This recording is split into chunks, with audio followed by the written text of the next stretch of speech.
का समय था। पहाड़ों के बीच बसा छोटा सा गांव देवगिरी घने अंधेरे में डूबा हुआ था। इस गांव के पास एक गहरा और डरावना जंगल था, जहां जाने से लोग हमेशा डरते थे। गांव के बुजुर्ग कहते थे कि उस जंगल में एक यक्षिणी रहती है। जो भी इंसान उस जंगल में रात के समय जाता है वह कभी वापस नहीं लौटता।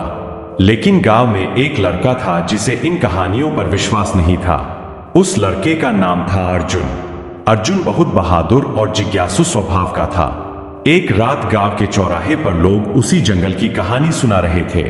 अर्जुन के दोस्त बोले, अर्जुन, उस जंगल से दूर रहना।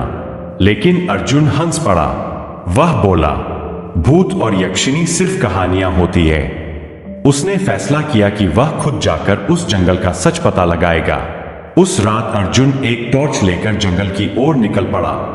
जंगल में घुसते ही उसे अजीब सी ठंडी हवा महसूस हुई। चारों तरफ गहरा सन्नाटा था।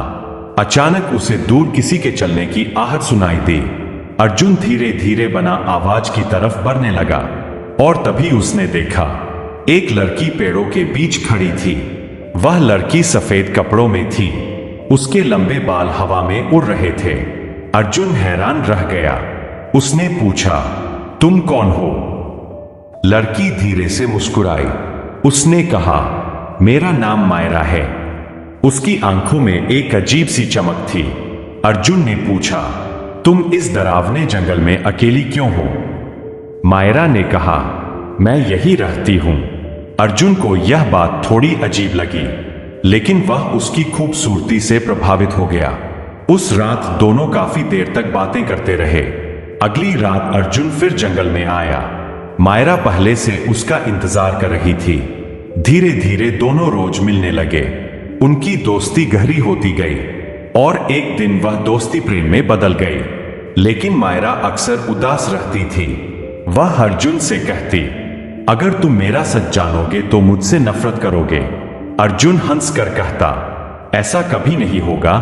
अर्जुन हंसकर कहता, ऐसा कभी नहीं होगा।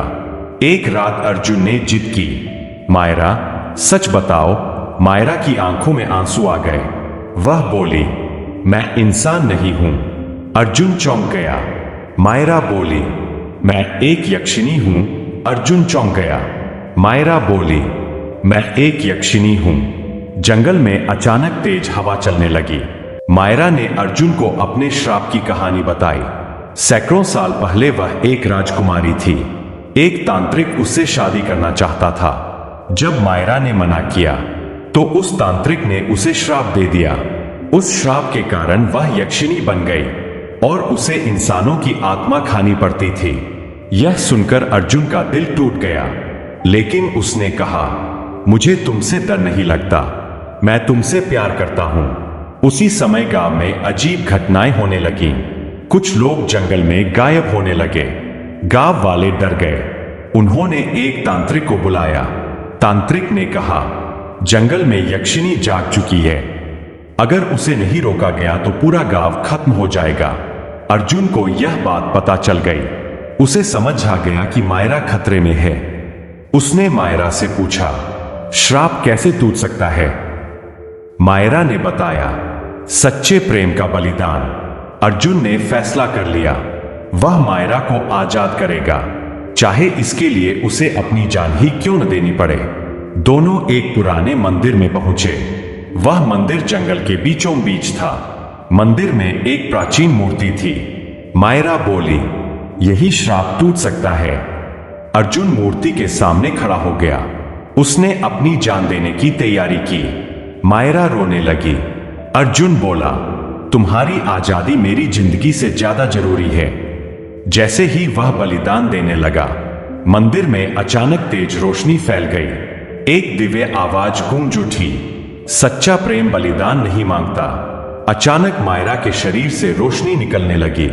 उसका श्राप टूट रहा था। वह फिर से इंसान बन गई। अर्जुन भी सुरक्षित था। दोनों खुश हो गए। अगली सुबह जंगल का डर खत्म हो चुका था। गांव वाले हैरान थे। मायरा अब एक साधारण लड़की थी। कुछ समय बाद अर्जुन और मायरा की शादी हो गई। उनका प्रेम हमेशा के लिए अमर हो गया।